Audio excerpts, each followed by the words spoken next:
Welcome to Extraordinary XOL.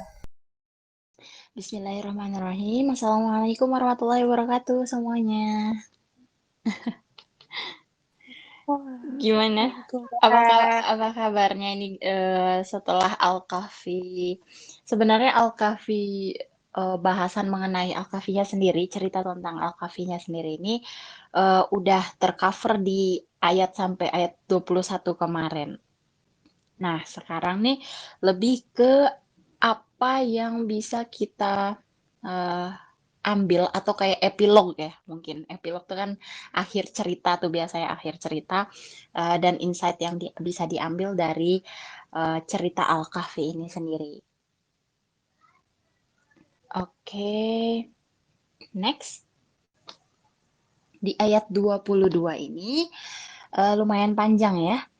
Jadi di ayat 22 menjelaskan epilog dari dari ayat-ayat Al-Kahfi yang sebelumnya sampai 21 itu cerita tentang pemuda Opagoa yang dimana mereka tuh bikin heboh gitu. Jadi cerita ini kan bahkan di negara-negara lain, di peradaban lain, di agama lain itu mereka punya versinya masing-masing.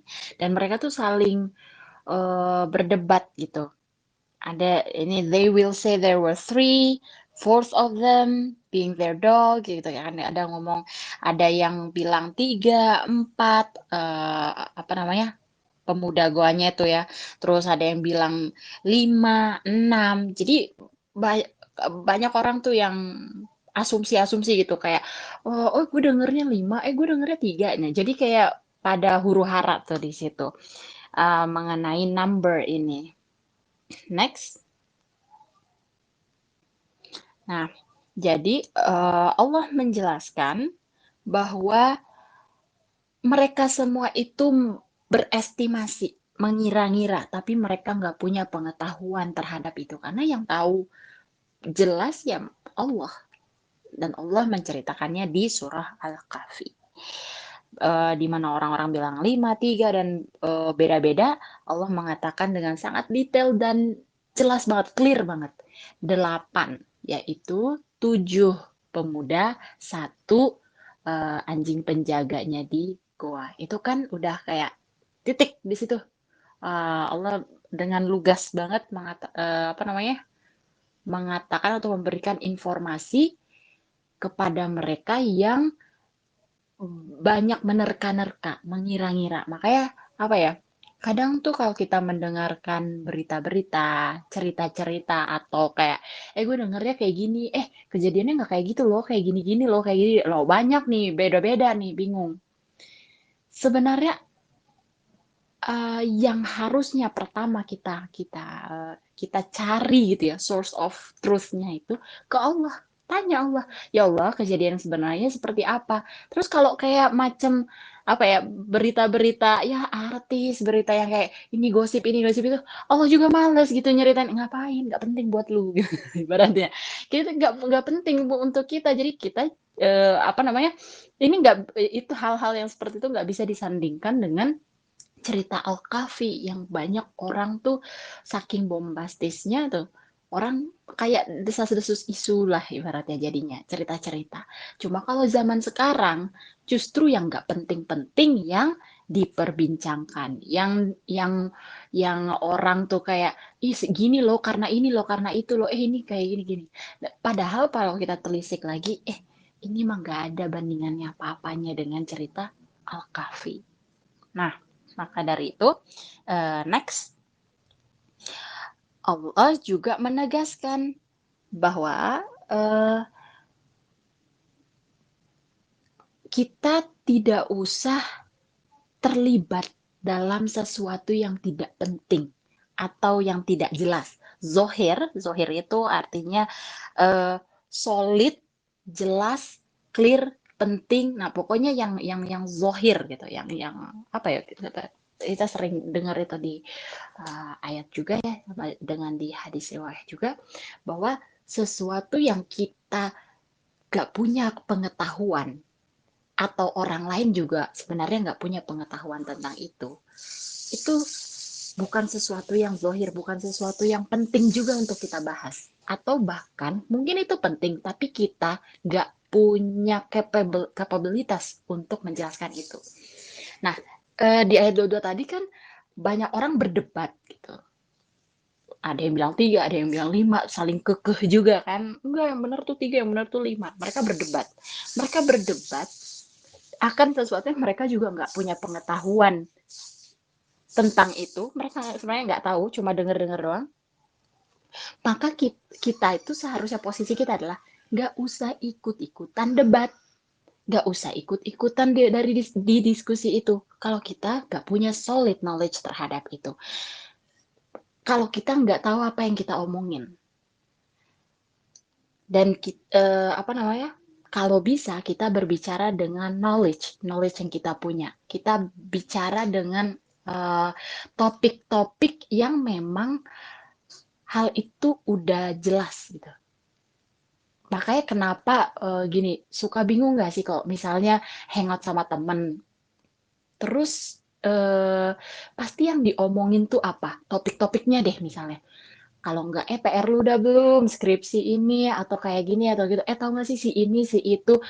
Itu lama-lama ya kayak kita bisa mengkompartmentalisation, apa itu namanya? Mengkategorikan kira-kira tren dari topik pembicaraan anak muda zaman sekarang tuh apa? Hal-hal yang zohir atau yang bukan? Nah, padahal Allah itu sudah mengatakan di sini dengan jelas banget, don't argue, gak usah berdebat akan hal yang zohir, hal-hal yang udah mah nggak jelas, nggak penting. Tuh, Al-Fatihah, Al-Baqarah, berapa ratus ayat, bahas aja itu. Ngomongin, cerita, ngobrolin, diskusiin tentang itu. Udah jelas kan? Ada jelas di Al-Quran. Bahas tafsirnya, refleksikan ke kehidupan kita, cerita satu masing-masing. Itu topik. Itu topik pembicaraan, topik ngobrol, topik chit-chat, ngerumpi ciwi-ciwi. Yang seharusnya seperti itu, akhwat muslimah gitu ibaratnya. Kita kadang tuh suka bingung kayak, aduh, gue kalau misalnya udah hijrah gini, ntar nggak nyambung ngomong sama teman-teman yang lain. Iya, iya, karena mereka topiknya ya topik-topik non zohir, topik-topik yang nggak penting sebenarnya. Kita ada di situ untuk mengarahkan mereka. Ini seru juga loh. Atau misalnya mereka ngomongin tentang suatu hal gini gini gini, aku itu aduh kayak gini ya kehidupan aku gitu-gitu. Terus kita bawa-bawa, aku pernah belajar sih di ngaji aku tuh kayak gini loh. Terus katanya itu dari surah apa ya, Al-Baqarah apa gitu, kayak Al-Baqarah ayat ini gitu. Katanya gini. Keren banget ya udah dibahas di Al-Qur'an atau apa. Jadi kita bawa tuh ke ayat Al-Qur'an tanpa kita seolah-olah kayak mendakwahkan gitu atau preaching. Karena sebenarnya itu yang harus kita obrolin tuh sama sama temen, sama hangout dengan ciwi-ciwi gitu, dengan siapapun. Topik yang kita bicarakan dengan orang lain itu, atau kita diskusikan gitu, dengan pasangan, dengan diri kita sendiri atau apa. Sebenarnya itu banyak banget bahasan. Dari segi pendidikan Islam lah, atau dari segi ibadah, yaumul atau habits atau apa, itu kan banyak banget. Time management gimana ya? Mungkin kita ngerasa berat banget sih. Kita kan cuma mau hangout biasa aja, santai tapi casual gitu. Ngapa ngomongin yang berat-berat? Itu karena mindset kita udah mikir ini sesuatu yang di luar dari kehidupan biasa kita. Karena kehidupan biasa kita adalah gibah, rumpi, gosipnya kayak gitu-gitu. Yang di scroll di feeds. Si ini tuh baru debut gitu. Ya itulah yang hal-hal di sekeliling kita, sekitar kita, sehingga yang kita argue, yang kita bicarakan, kita diskusikan adalah hal-hal yang zohir. Nah, kayak Allah juga menjelaskan, dan kalau kita nggak punya pengetahuan di situ ya remain silent aja, diem aja. Udah, nggak perlu untuk ikut juga. Nah, lebih spesifiknya adalah mengenai debat. Seperti apa ya, Dokter Zakir Naik gitu, mufti yang terkenal ya di luar negeri itu. Bahkan nggak semua dari mereka yang ustadz-ustadz terkenal itu mereka mengiyakan untuk diajak ke konferensi yang debat-debat gitu, ustadz-ustadz gitu. Karena gini, debat itu nggak hanya sekedar kita tahu kita benar dan kita akan menang di debat itu, enggak. Kita berdebat dengan apa namanya ya, orang yang nggak punya knowledge, orang yang ibaratnya juga nggak selevel, sekapabilitas dalam hal itu juga percuma, sia-sia. Makanya Allah mengatakan bahkan orang yang kita ajak bicara pun seharusnya ada level kapabilitas yang sama juga. Kita kan juga kalau ngobrol sama orang kalau kayak nggak nyambung gitu kan kerasa kan gitu. Nah, jadi not everybody qualified. Nggak semua orang punya kualifikasi untuk melakukan debat itu. Dakwah bisa, dakwah secara lisan, dakwah secara nggak apa-apa, oke. Tapi untuk debat sendiri, kayak tadi perdebatan ini 3 orang, 5 orang, pemuda gua ini ada berapa berapa itu kan hal yang krusial banget. Itu nggak nggak sembarang orang ibaratnya. Jadi kita bisa dakwah dengan action kita, dengan perkataan atau lisan atau apa kita. Tapi untuk dakwah lebih spesifiknya, apalagi non-Muslim, itu, oh ya Allah Akbar, itu kayaknya draining energy energy banget. Aku sempat punya temen non-Muslim tapi orang luar negeri, itu cuma apa namanya pen pals online friends aja gitu. Dan dia atheist gitu. Tapi gimana ya, karena termakan media, terus apa, jadi pikiran dia ya Islam teroris gitu ya, pokoknya hal-hal yang kayak gitulah. Terus dia nanyain aku, Islam kok gini gini gini bla bla bla, terus aku bilang ya kamu ngelihat aku kayak gimana? Aku mau bunuh kamu nggak? Atau kamu ngelihat aku baik apa enggak? Ya kamu baik-baik aja sih. Ya udah terus. Ya tapi kan begini-begini, ngapain kamu bla bla bla bla gitu. Dan itu tahu nggak, aku sampai nangis sendiri, sampai kayak yang padahal cuma ngobrol chat biasa doang aja gitu in English, yang kayak ya udah that's it gitu. Kadang aku tuh kayak mikir, aduh aku kayak pengen mengajak kamu ke Islam juga, tapi ya gak gimana gitu. Karena jadi emosi sendiri juga, aku kebawa emosi, kebawa hati gitulah, kebawa hati gitu. Dia ngomong kayak gitu, ngomong gitu. Padahal mungkin itu juga karena media yang merajalela saat ini gitu. Oke, next.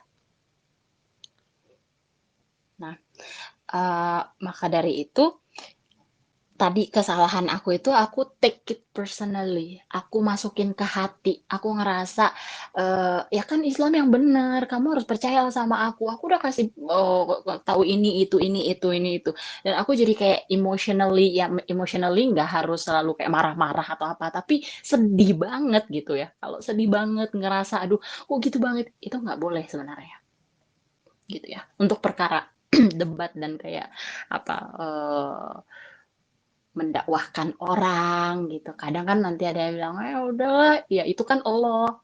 Ya gue kan susah nih kalau ini sekarang." Itu kan jadi kayak gitu ya, gergetan banget itu ya, kayaknya mengkesel gitu.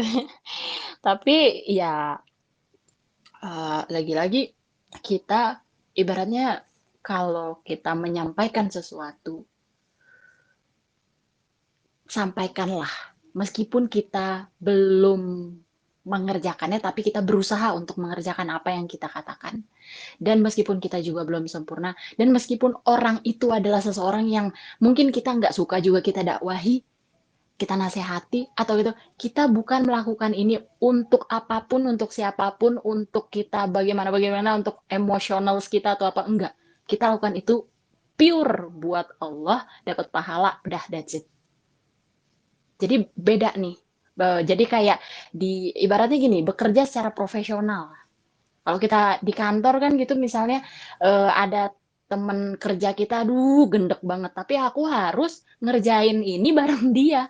Ya jadi harus profesional. Hai, lalala, ketawa-ketawa padahal itu kayak gitu.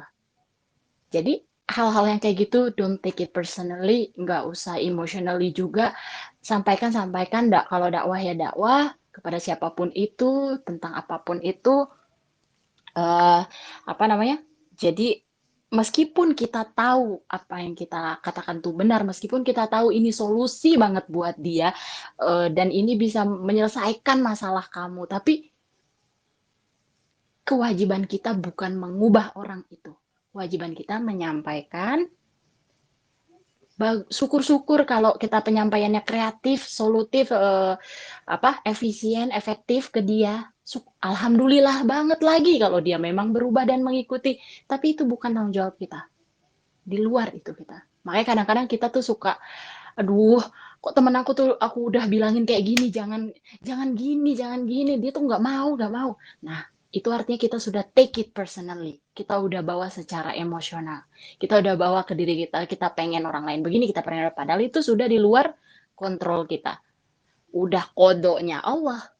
Dia mau berubah atau tidak berubah, itu nggak ada hubungannya pada kita. Kita ada harapan, ya udah kita doain aja. Bahkan kalau kita terlalu nunjukin diri kayak, ih kamu tuh gimana sih, aku udah ngejelasin gini-gini, orang malah jadi males kan. Tapi lama-lama kalau misalnya kita sabar gitu kayak gitu, dia mikir sendiri, oh kamu nggak pernah capek ya dakwahin aku, maksudnya nasehatin aku, dengerin aku dan ngasih aku solusi yang dari dulu juga kayak gitu, tapi aku selalu datang padamu masalah yang sama terus menerus curhat hal yang sama, tapi kok kamu nggak capek-capek ya? Kamu kok sabar banget dalam hati? Lu kagak tahu aja gue selama ini nelen-nelen, nahan-nahan ini kalau bukan karena pahala dari Allah jaminannya gue juga kagak mau kali lakuin ginian gitu.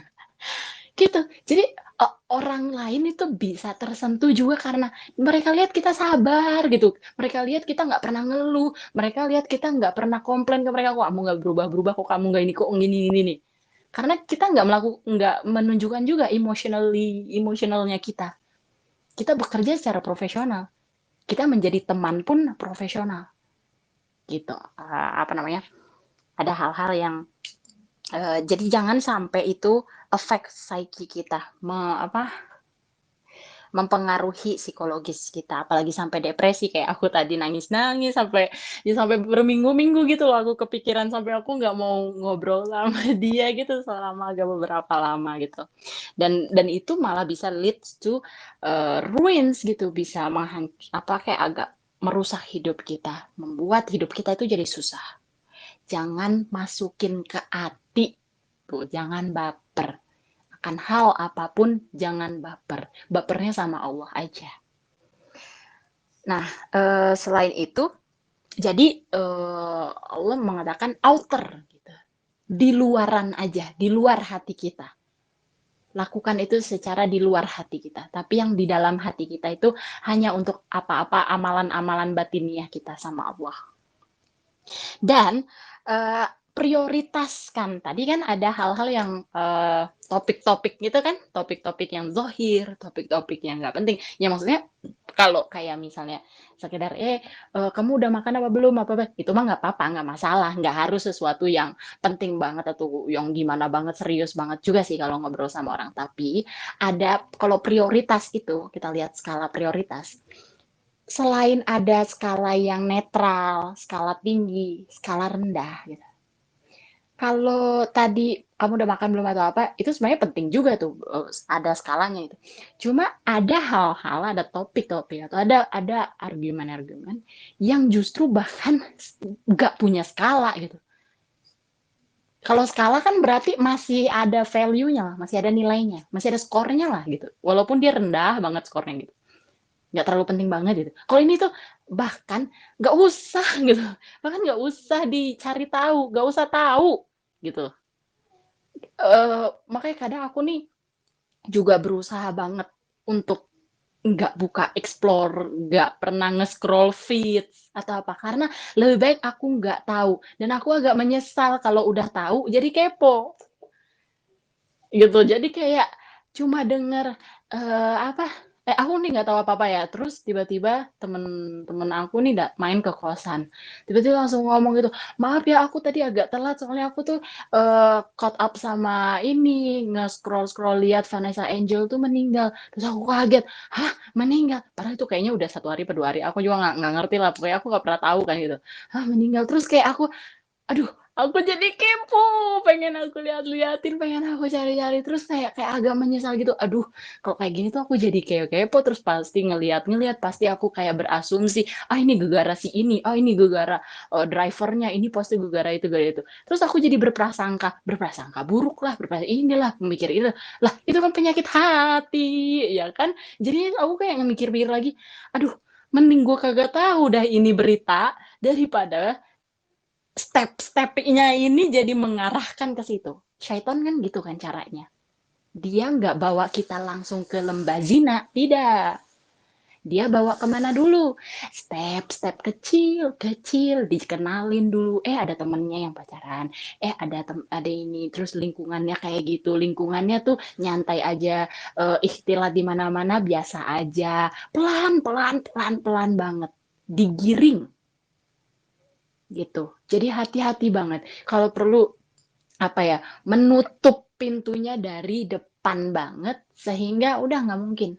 Lebih baik gue gak tahu daripada tahu sedikit kena terus kepo stalking lanjut deh nonton deh semua YouTube rekam jejaknya apanya live-nya story-nya gitu jadi kebablas semua gitu.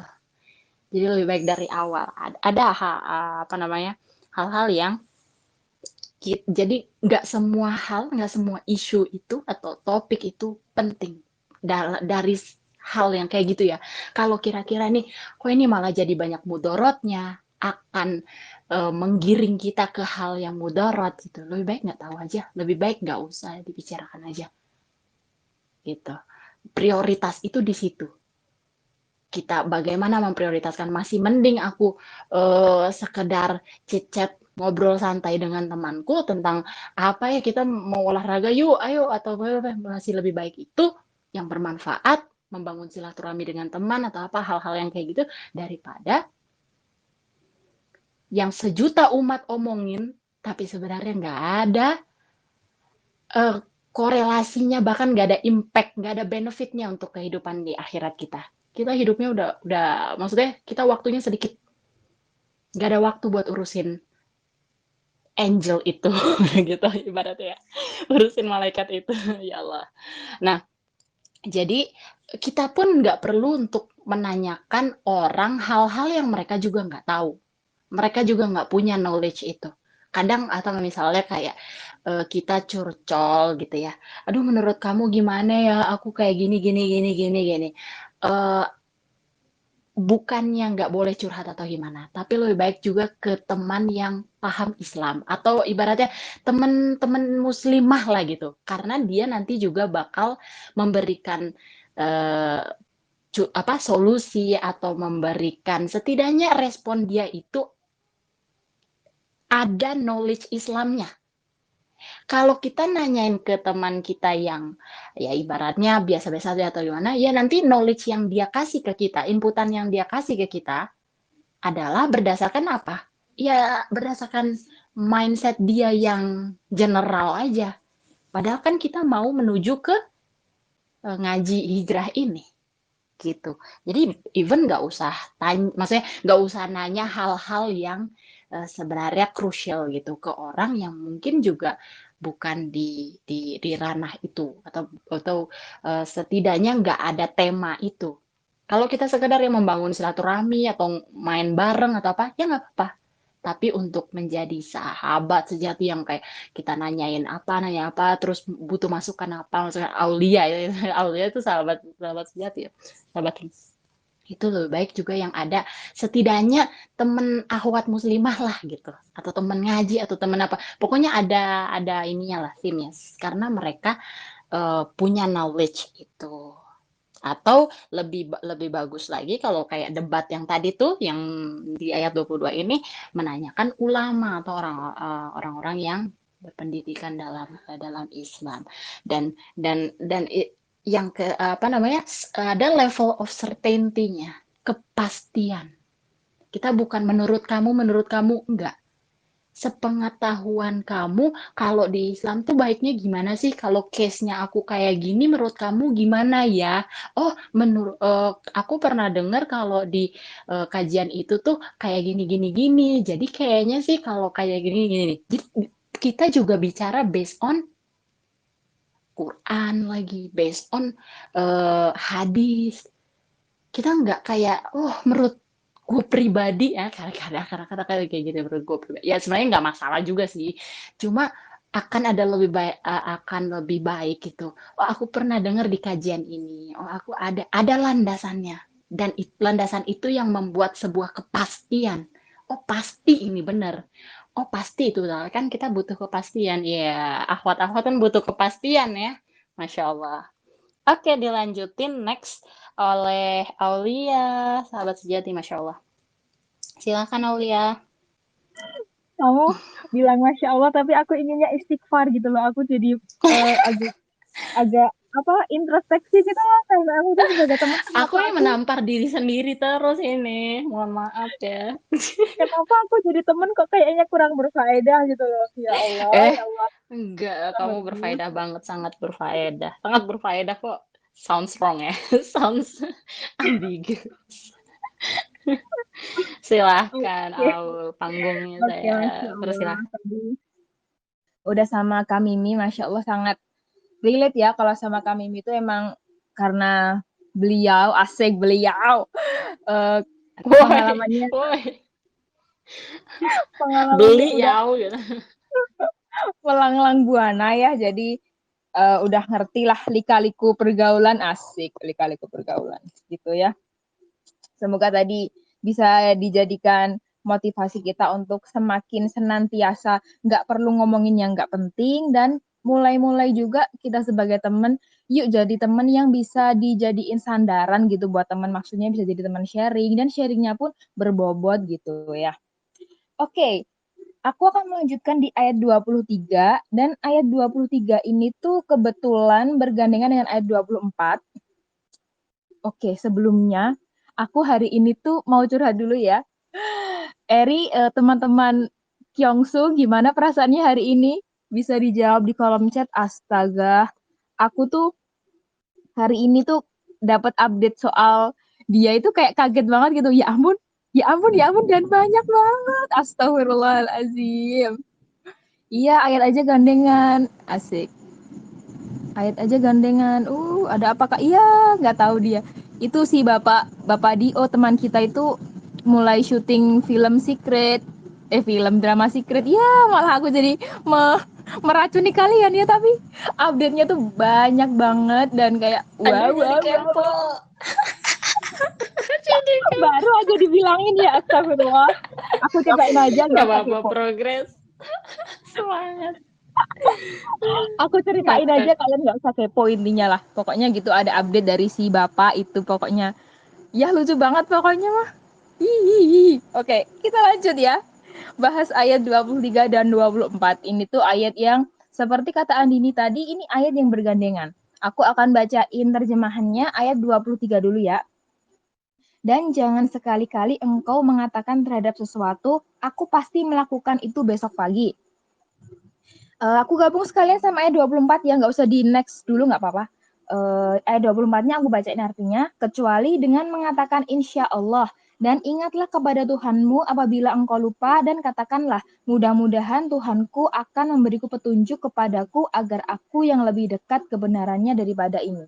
Oke, boleh next sekarang.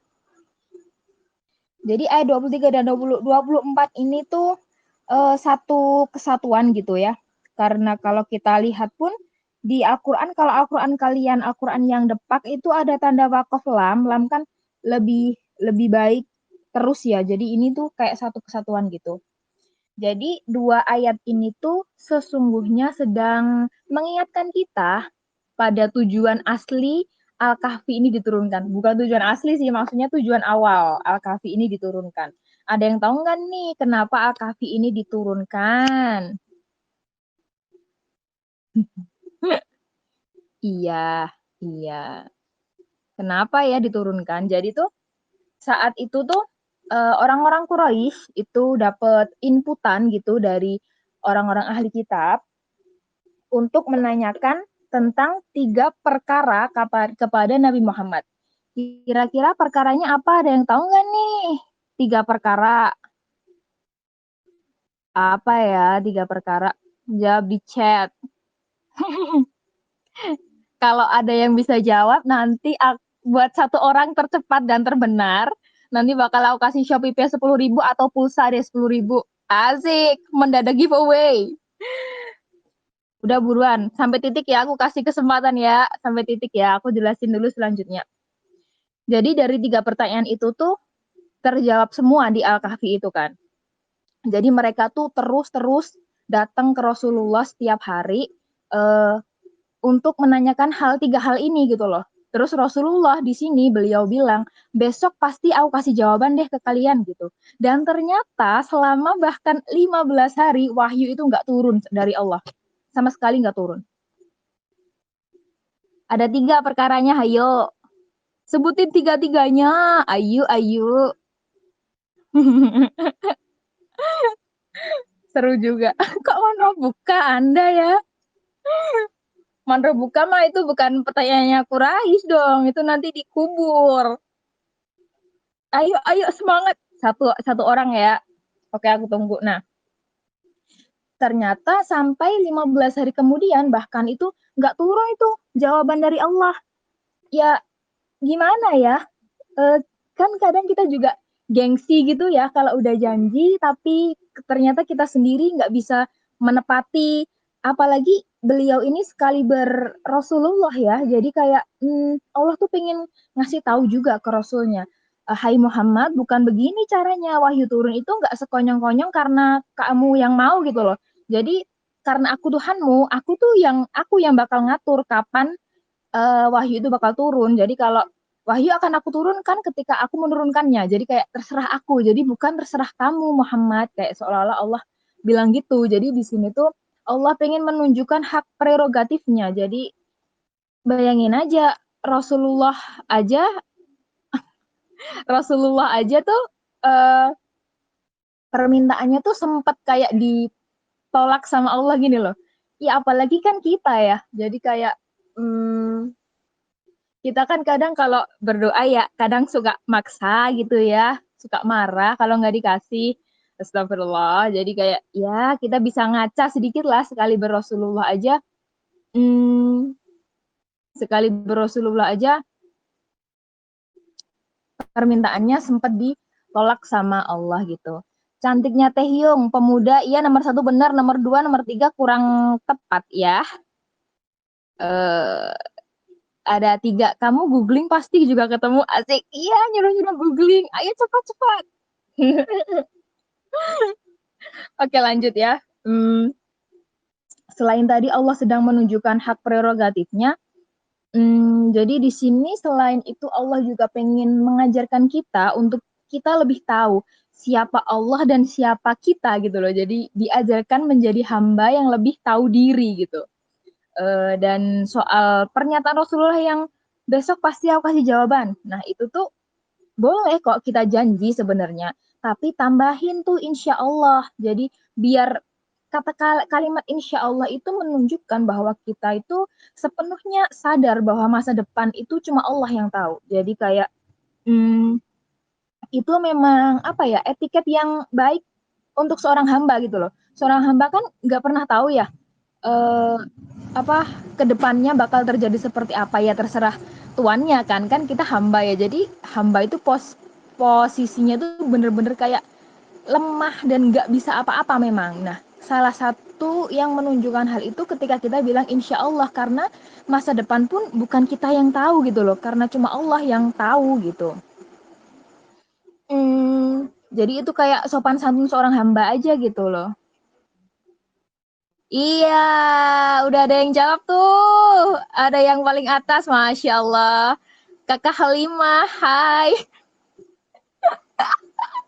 Baiklah, nanti aku kirim ya pulsanya ke kamu. Itu yang bener tuh, yang tercepat dan terbener ya. Tadi si cantiknya Teh Yung agak kurang tepat. Yang kedua ini bener nih, asik.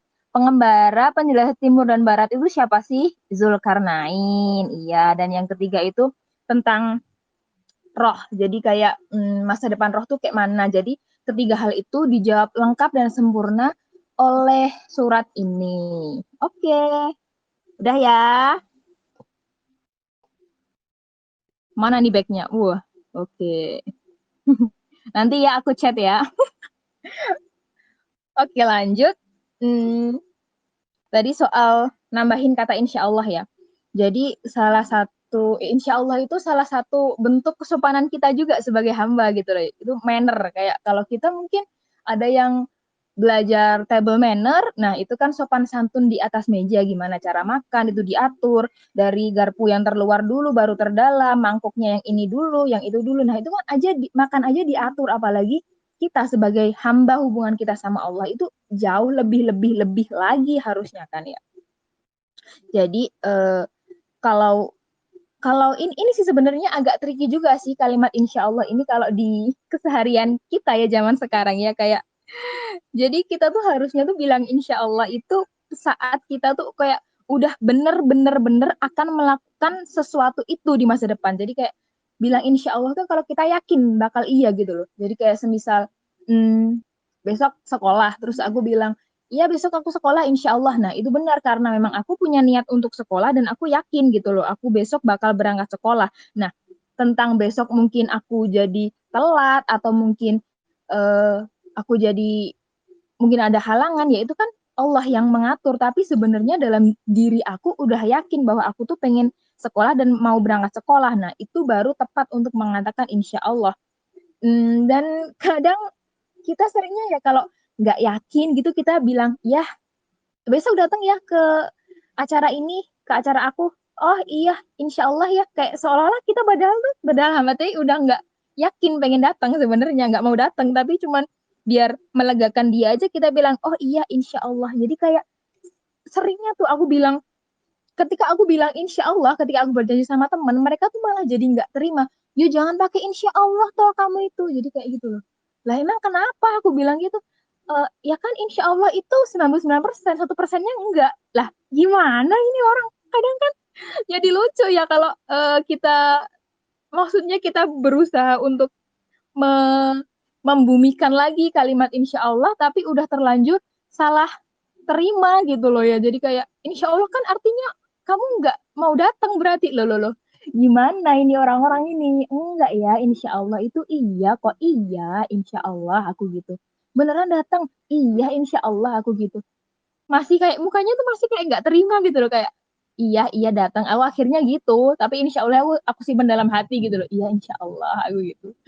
Karena iya itu tadi ya, karena mungkin udah terlalu sering mereka ditipu oleh kalimat insya Allah, jadi ketika ada orang yang bilang insya Allah mereka jadi nggak percaya.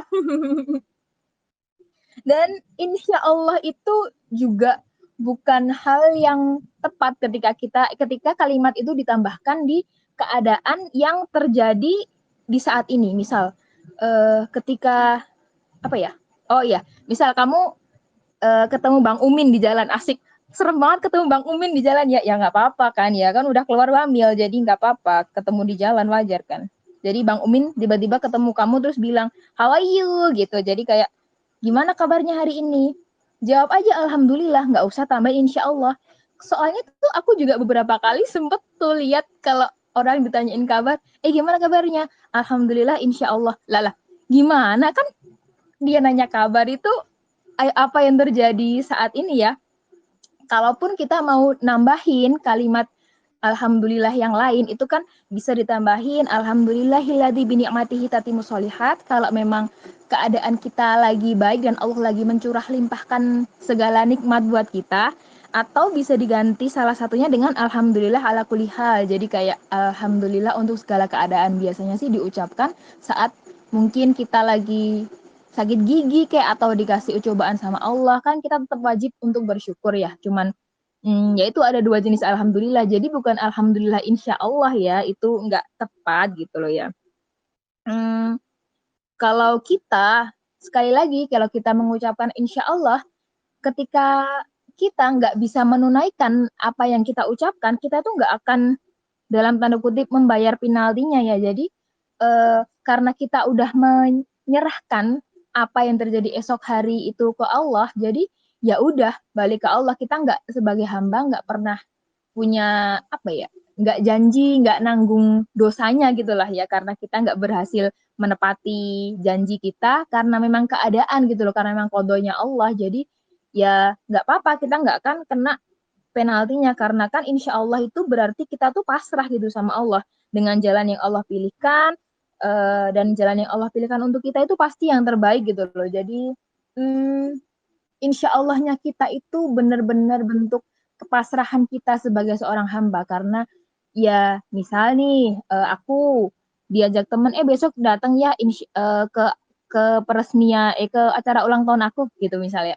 Terus aku bilang oh iya insya Allah, ya udah aku memang mau datang. Terus kebetulan hmm, kebetulan ketika itu pagi-pagi kaki aku kesleo ceritanya, terus aku jadi nggak bisa datang kan. Terus abis itu ternyata ada hikmah di baliknya. Jadi di acara ulang tahun itu tuh ada semacam orang-orang yang memang nggak ingin aku temui hadir seluruhnya di situ. Jadi mungkin Allah pengennya ya udah Aulia kamu di rumah aja. Nanti kalau kamu datang kamu bakal ketemu ini, ketemu itu, ketemu si X, si itu. Jadi ya akhirnya mungkin nggak akan baik buat aku. Jadi kayak ya dihindarkan dari sesuatu itu bukan berarti kita kayak lagi dibenci sama Allah, enggak. Karena apapun yang terhindar dari kita, apapun yang terlewat dari kita, pasti akan Allah ganti dengan yang lebih baik, dan memang itu yang terbaik untuk kita gitu loh. Jadi karena Allah yang paling tahu, yang ngatur hidup kita itu zat yang nggak pernah salah, yang sayang banget sama kita, yang paling sayang sama kita. Jadi selalu dan akan selalu memberikan yang terbaik untuk kita gitu ya. Dan di poin selanjutnya, next.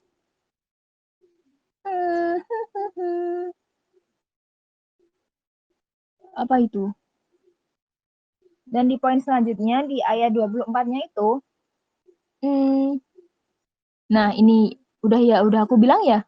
Aku lupa nggak bilang next tadi, cusengenya. Jadi kayak ya ini slide ini tuh intinya jangan pernah lupa untuk bilang insya Allah gitu ya. Next.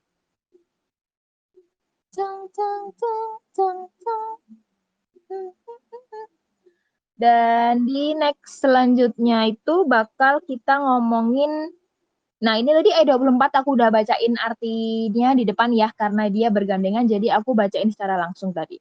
Nah ini masalah kalau kita bilang insya Allah kita nggak perlu bayar penaltinya ya tadi ya. Kalau nah selanjutnya ini yang penting juga nih di ayat 24 nih. Dan ingatlah kepada Tuhanmu apabila engkau lupa, dan katakanlah mudah-mudahan Tuhanku akan memberiku petunjuk kepadaku agar aku yang lebih dekat kebenarannya daripada ini.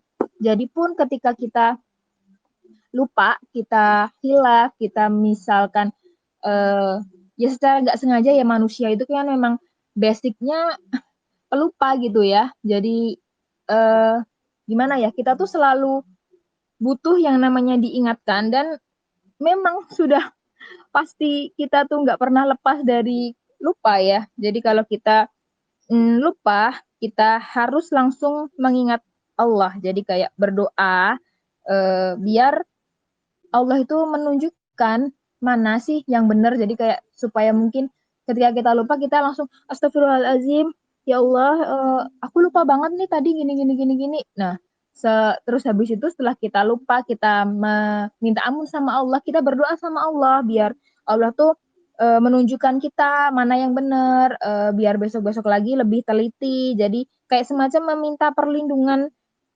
sama Allah gitulah. Karena jadi ngomongin program sebelah ya, intinya di program sebelah itu udah sempat ngebahas tentang bahwa lupa itu salah satunya itu bisa aja disebabkan oleh syaitan. Jadi kayak minta perlindungan sama Allah supaya dilindungi dari yang namanya lupa, tapi lupa yang negatif ya, karena lupa yang positif juga ada. Misal melupakan mantan, nah itu kan positif.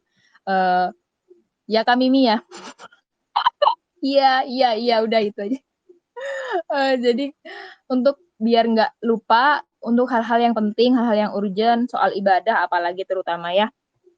Jadi kita minta perlindungan sama Allah.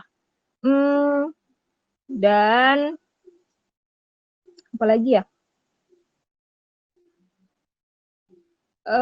Dan di sini sebenarnya soal kan tadi aku ngomongin soal 3 pertanyaan. Ya benar, pertanyaan pertama soal Ashabul Kahfi, yang kedua tentang penjelajah yang mencapai belahan dunia sebelah timur dan barat, yang ketiga tentang roh. Nah, yang baru terjawab kan soal Ashabul Kahfi ya di ayat sampai sekarang ya, yang terjawab baru Ashabul Kahfi. Nah, di keterangan ahli kitab yang ngompor-ngomporin Quraisy tuh, jadi kayak ahli kitabnya cuman bilang ada orang yang bobo gitu, ada opa-opa yang bobo di goa. Coba deh kamu tanya ke Muhammad, apa katanya, kalau dia bisa ngejawab berarti dia beneran Rasul gitu katanya.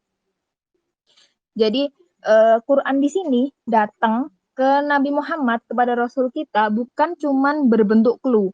Kalau di kitabnya ahli kitab itu kan berbentuknya clue ya, jadi kayak cuma dikasih aja ada di masa lalu tuh orang-orang yang tidur karena menghindari sesuatu. Tapi di Al-Quran, Masya Allah, dengan jelas dipaparkan yang materi pekan kemarin ya, yang dijabarin sama Kamimi, dari mulai jumlahnya, dari mulai berapa lamanya, dari mulai gimana bentuk goanya, gimana mereka bisa bertahan, itu Allah jabarkan dengan sedetail-detailnya. Jadi bukan lagi clue yang ada di Al-Quran itu, karena kan mereka nanya dan Al-Quran memberikan jawaban yang detail banget. Jadi meskipun dalam penantian 15 harinya yang kayak, ya bayangin ya, dalam penantian panjang Rasulullah selama 15 hari, tiap hari tuh geng-geng Quraisy itu datang ke rumah dan kayak nggak gimana ya, nggak ada petunjuk apa-apa dan semekah pun jadi geger, jadi kayak mulai mempertanyakan ke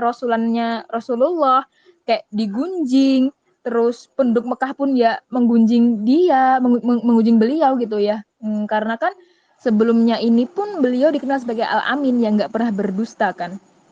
Nah sekarang udah 15 hari belum dijawab-jawab pertanyaannya, ya wajar kan ya, kalau ada rasa-rasa kayak deg-degan gitu ya. Dan ini juga membuktikan bahwa memang benar Al-Quran itu benar-benar perkataan Allah, bukan perkataannya Rasulullah. Fakta bahwa Rasulullah harus menunggu selama 15 hari itu bukti yang jelas bahwa Quran itu bukan berasal dari Nabi Muhammad sendiri. Kalau berasal dari Nabi Muhammad sendiri kan pasti udah langsung dijawab aja tuh sekenanya apa kayak gitu ya. Tapi karena Al-Quran ini bener-bener dari Allah, jadi ya 15 hari penantian ini jadi bukti otentik kan ya, bukti kuat bahwa ini tuh memang benar-benar firman dari Allah. Jadi setelah dijawab dengan sedetail ini, Quraisy itu langsung kayak kicep gitu loh. Karena penjelasannya tuh jauh lebih jelas daripada keterangan yang mereka dapat dari teman-teman ahli kitab. Kok teman-teman, orang-orang ahli kitab gitu. Ya gitu intinya, soal penantian 15 hari tadi. Ya itu yang bisa aku sampaikan. Udah Andin. Mungkin dari Kamimi ada yang mau ditambahin lagi? Oh, Kamimi tuh lagi ada sesuatu dan lain hal, jadi mungkin bareng aku dulu ya, nggak apa-apa ya. Yuk mungkin ada yang mau di-sharingin atau insight-insight apa yang didapat soal sharing kita pada malam hari ini. Yuk silahkan, open mic. Masya Allah, Masya Allah. Wah, keren banget nih tadi bahasannya. Itu kayaknya Tadabbur hari ini relate banget banget gak sih sama seharian kita. Dari mulai tadi ayat 22 yang jelasin soal itu ya, debat. Kayak kalau kita nggak punya ilmunya ya udah nggak usah ngomongin itu gitu loh, ya kan? Terus juga itu tadi yang bahas apa? Insya Allah tadi yang udah dibahas ya. Ini kalau di kita kayaknya kalau nyebut insya Allah tuh ya kayak dia nggak datang deh gitu kalau ya. Ya kan jadi nggak yakin kan ya. Iya langsung ya udahlah gitu. Ayo teman-teman mungkin ada yang mau ditanyain atau di sharing ini mumpung ada Kak Aul. Yuk silakan.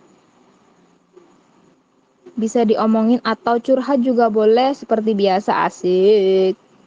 Yes, boleh banget. Aku tuh seneng banget ya tiap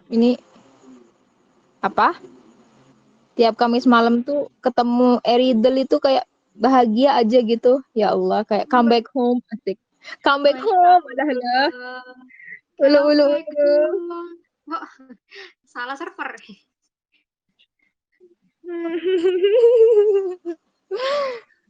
Hmm. Gimana Fanny, ada yang mau ditanyain? Aku mau nanya sih ke Kak Aul. Kalau misalnya Kak, kayak misal kita malam-malam nih, terus oh ya, gini aja deh simpelnya. Misal kita udah merencanakan buat besok pagi, tapi kayak apa ya, kayak daily life aja gitu. Misal besok pagi aku mau ngerjain tugas gitulah ya habis subuh gitu. Nah, itu tuh apakah kita bilang insya Allah juga atau enggak ya Kak? Oke, langsung aku jawab aja ya. Eh, Kalau aku dalam posisi itu aku tetap bakal bilang insya Allah. Meskipun itu sama diri aku sendiri karena sesungguhnya kalau kita membiasakan perkataan insya Allah ke diri kita juga bakal lebih biasa lagi kan kalau ngomong ke orang lain biar bisa lebih hati-hati dan mm, ngasih pelajaran juga sih kalau ke diri aku sendiri ya untuk nggak main-main sama kalimat insya Allah. Jadi semisalkan ya kadang kita punya keinginan gitu ya, pengen bangun malam, misal mau sholat tahajud gitu ya, kayak ya atau contohnya Fani tadi besok habis subuh mau ngerjain tugas titik gitu kayak aku kalau aku pribadi ya, karena aku nggak menyebut nama Allah, jadi kayak aku lebih kesannya ya kalau nggak ngantuk ya aku kerjain deh, kalau ngantuk ya tidur bentar nggak apa-apa, tidur kan ngerjain tugas bisa nanti lagi, jadi kayak aku lebih ngasih toleransi ke diri aku sendiri untuk nggak disiplin gitu loh ketika aku nggak menautkan itu dengan nama Allah. Jadi kayak semisal kadang tuh aku kan bisanya belajar tuh juga emang juga abis subuh sih, beberapa kali pokoknya sebelum berangkat kerja itu baru bisa belajar kan waktu itu. Terus aku kayak aku membiasakan diri untuk berniat kayak ya besok pagi aku mau belajar buat ini aku udah siapin tempatnya insya Allah Bismillah, ya Allah bantuin ya biar aku maksudnya untuk melawan melawan restu ya enggak, bukan melawan hawa nafsu aku sendiri ya seperti yang tadi di ayat 24 tadi kan, minta perlindungan sama Allah supaya dihilangkan tuh setan-setan yang begitu kuat ya. Jadi ya maklum aja kalau semisalkan ya bukan maklum sih sebenarnya, lebih berhati-hati aja kalau semisalkan pengen berazam sesuatu tetap disebut juga nama Allah, kalau kata aku sih begitu. Mungkin Andini atau yang lain ada pandangan soal soal apa yang ditanyain Fani tadi. Kak Lila kayaknya udah join deh. Oh iya ya. Tadi Fani gimana tadi aku gak sempat dengar. Tadi Fani, Eh, aku jelasin aja. Fani itu ya. tadi, Kak, perlu nggak sih kita mengucapkan insya Allah pada kayak apa ya, kita kalau punya target pribadi kita ngucapin insya Allah juga nggak sih, kayak Mm-mm. misalkan temennya Fani tadi tuh besok Oh. subuh aku mau belajar mau ngerjain tugas gitu, rasa insya Allah nggak tuh Kak gitu. Iya. Masya Allah. Nah, aku sekarang pakai katanya Masya Allah. Lagi. Pertanyaan belum dijawab. Iya. Kalau gini, dari kata insya Allah aja sendiri. Insya Allah itu kan artinya jika Allah berkehendak, maka itu akan terjadi. Ya kan? Artinya, kita mengatakan insya Allah itu sebenarnya juga kayak doa kepada Allah. Ya Allah, jika engkau memang menghendaki ini akan terjadi, ini pasti akan terjadi. Dan aku mengazamkan ini, melisankan ini, mengatakan dengan lantang dan keras, dan supaya diriku sendiri juga mendengarkan ini adalah agar ini menjadi kehendakmu juga. Kenapa kita diminta berdoa? Ngomong dengan lisan. Allah kan tahu hati kita. Allah kan sebenarnya tahu kebutuhan kita. Kita nggak perlu ngomong pun Allah udah tahu, bisa baca hati kita. Tapi kenapa diminta kita untuk spill it out? Kenapa Allah minta kita untuk meminta? Gitu. Kenapa Allah senang kalau kita berdoa? Karena itu menunjukkan bahwa kita membutuhkan Allah, membutuhkan persetujuan Allah. Karena kita mengakui bahwa ini kehendak-Mu ya Allah. Kenapa Rasulullah tadi juga tanpa mengatakan insya Allah, ibaratnya jadi dikasih tahu oleh Allah nih. Aku memang akan menurunkan surah Al-Kahfi ini untukmu. Tapi karena engkau tidak menambahkan insya Allah yang engkau, ibaratnya itu bahwa engkau mengakui bahwa jika aku berkehendak, maka aku akan membuat itu terjadi. Artinya ini tergantung Allah, tergantung aku dong, bukan kamu. Gitu ibaratnya. Dan kalau kamu meminta aku untuk berkehendak, aku akan lakukan, aku akan kasih. Tapi kalau justru kamu nggak bilang insya Allah, malah di-delay 2 minggu tadi kan kepada Rasulullah. Gitu. Jadi dari insya Allah, kata insya Allah ini sendiri ini aja, artinya tadi, jika engkau berkehendak, ya Allah, aku ingin kehendakku ini menjadi kehendakmu juga. Jadi justru bagus banget tadi, punya plan ini, punya targetan itu, punya targetan itu. Artinya kita punya plan, kita punya kehendak, kita ingin Allah juga berkehendak demikian. Maka kita tambahkan insya Allah. Kalaupun kita lupa atau kita akhirnya tidak melakukan itu, oh berarti ini bukan kehendak Allah. Mungkin ada sesuatu yang lebih baik di lain, di jalan lain. And it's fine gitu. Aku namainnya itu aja sih. Silakan yang lain. Wow, Masya Allah. Gimana, Van? Jawabannya? Menjawabkah? Wah, Masya Allah. Jawabannya sangat-sangat mind-blowing banget ya. Ya, makasih Kak Aul sama Kak Lila. Aku Iya, banget sama-sama. gitu. Sama Fani. Semoga Semangat. besok niatnya untuk mengerjakan tugas terlaksana betul-betul ya. Bismillah. Bismillah. Insya Allah. Masya Allah. Aku yang nanya deh, boleh nggak? Iya boleh. Enggak boleh. Kamu kenapa sih? Oke, aku lihat dulu ya guys, dadah. Waduh. Pulang dari dunia ini. Nggak boleh. Tuan rumah ada. Sabar ya hostnya.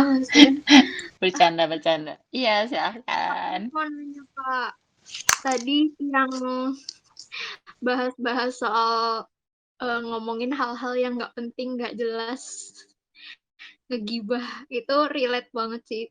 Kadang tuh, apalagi kalau di kantor kan ya, aku kan anaknya termasuk baru, kayak junior gitu lah. Terus tuh kan suka kalau istirahat misalnya bareng nih, makan siang bareng. Nah, yang aku suka bingung tuh ada obrolan-obrolan yang kayak dia tuh ngomongin orang yang dia tuh mengeluhkan temennya yang suka gibahin orang. Tapi kan itu kan secara tidak sadar dia juga ngegibahin temennya itu. Aku tuh di situ kayak dalam hati pengen heran, pengen ketawa, tapi gimana? Ya udahlah, aku tuh diem aja ya. Aku tuh bingung gitu ngadepinnya kalau ada di situasi itu tuh gimana. Aku tuh kadang cuci tangan, balik lagi masih juga nih ngobrol kayak gitu. Kadang udah dicuci tangan kayak udah lama gitu sampai kuku-kuku bersih gitu. Balik lagi masih ngobrolin itu juga gitu. Ya kalau misalnya nih kalau kita ada di keadaan kayak gitu dan posisinya kayak apa ya, gimana ya, pengen pergi nggak enak, kayak pengen udah nyoba ngalihin perhatian juga balik lagi gitu tuh. Terus apalagi mereka kan lebih tua gitu, potongnya tuh nggak enak. Kira-kira menurut kakak gimana? Silakan Mimi. Kan aku udah kena nih. Kena pertama. Anda yang spesialis spesialis gibah ya. Pengalaman pribadi duet sama saya. Pengalaman pribadi. Iya, benar-benar pengalaman pribadi. Aku maksudnya ini aku versi ini, semoga nggak buka aib, cuma aku versi sebelum hijrah tuh ya. Gimana ya? Aku ngerasanya suka ngomong, tapi mungkin saat itu karena belum ngaji atau gimana, jadi memang topik aku tuh di sekitaran hal-hal yang tentang kehidupan gitu, tapi sok tahu gitu loh. Hidup itu adalah random ya, chaos banget kayak gini gini gini. Iya tuh kalau kayak gini, apalagi udah sama teman-teman. Nah, terus kalau di kantor itu gini, sebenarnya kalau aku waktu dulu di kantor gitu, ada orang-orang yang dominan. Jadi ada orang yang jadi center of attention, dia ngomongin apa, kita ngikut. Yang lainnya yang resesif ini ngikut satu geng atau satu grup. Karena juga kalau emang nggak ada yang buka percakapan atau nggak ada yang buka topik, ya nggak ada yang ikutan ngobrol juga. Dan dan juga gini, apa ya, tadi balik lagi, mindset dan kesamaan, kesukaan, preferensi. Ibaratnya dengan orang ngaji dengan orang belum ngaji aja, yang selevel pendidikan, satu kelas, yang apa, itu aja belum tentu nyambung. Apalagi yang bener-bener kayak ibaratnya beda dunia gitu loh. Di dunia dia, ini tuh hal yang wajar. Justru gue kasih tahu kayak gini supaya lo tuh hati-hati lo sama dia. Nanti kalau lo deket-deket sama dia tuh, lo tau gak sih, lo bakalan digibahin sama dia di belakang.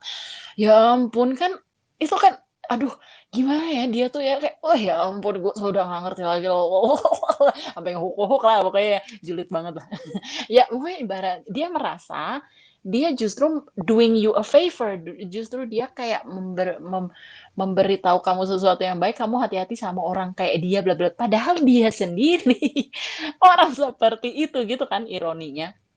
Nah, jadi kalau kalau saran aku sih, gimana ya? Kita build credibility dulu.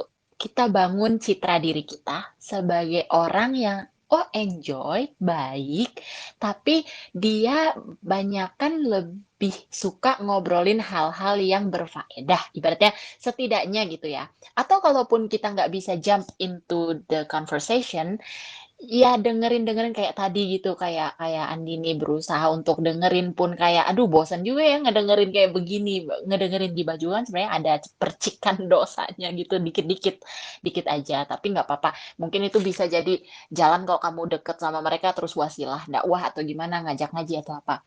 Nah, cuma juga dengan sambil kita build kredibilitas kita sebagai orang yang seru diajak ngobrol dan diajak ngobrolnya tuh hal-hal yang positif juga karena orang-orang juga mereka sebenarnya aware kok ngegibahin kayak gini juga ya cuma bumbu-bumbu hahaha doang gitu.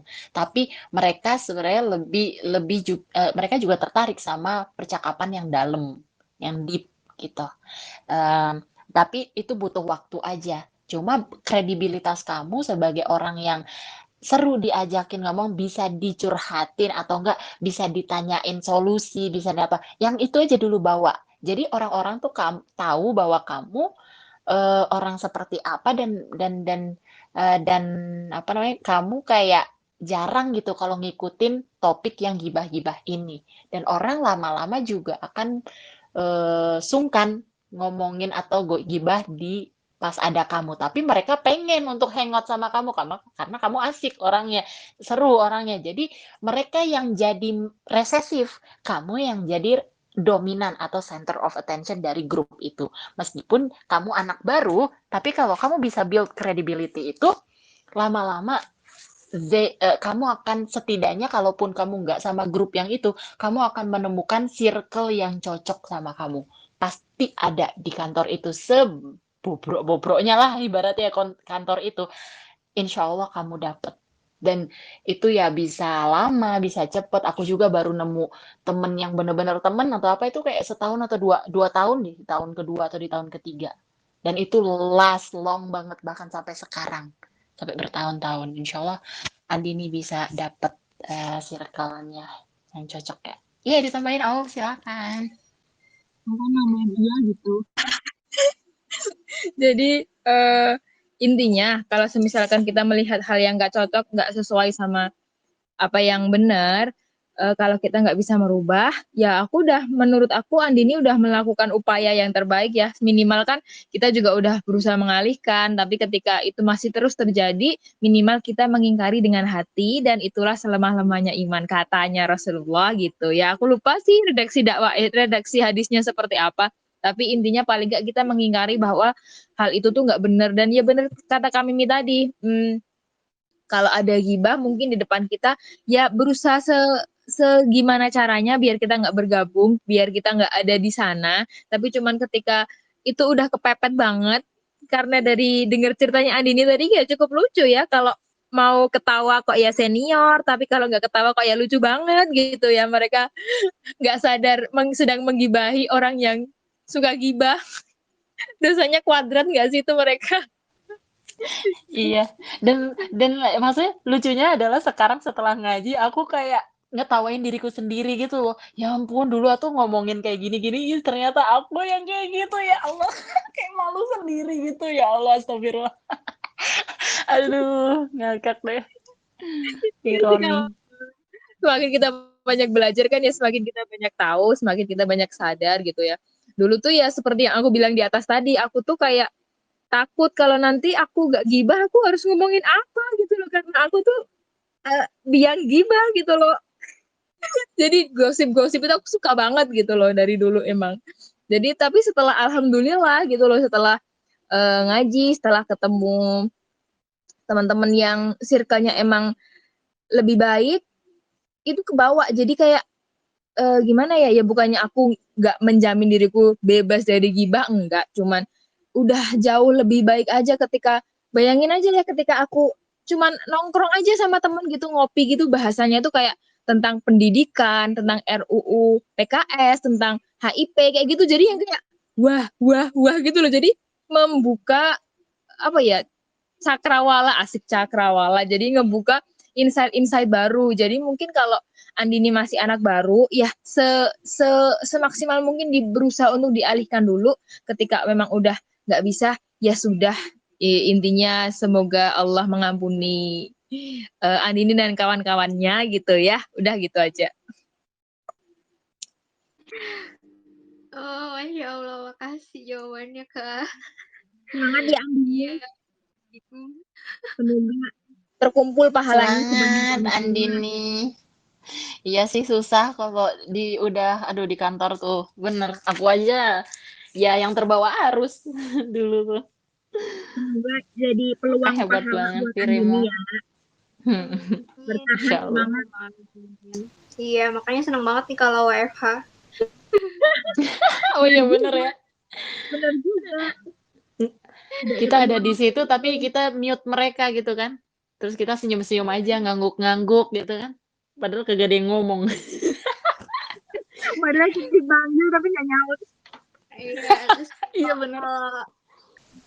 wah, Masya Allah, nggak terasa nih udah jam 10. Masya Allah, seru banget ya ini ya. Kalau obrolan-obrolan bermanfaat tuh kayak nggak kerasa gitu rasanya. Apalagi seru nih dibahasnya bareng Kalila sama Kak Aul, Masya Allah.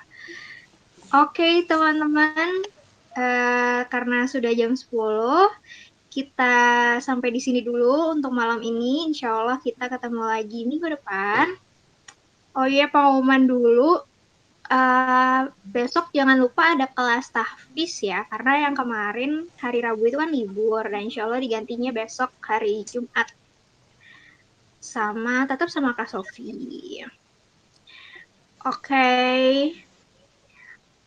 Oke, alhamdulillah. Mari kita tutup acara ini dengan membaca hamdalah.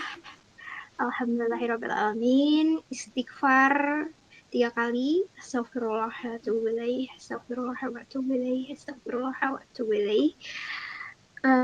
Dan membaca surat Al-Asr. Bismillahirrahmanirrahim.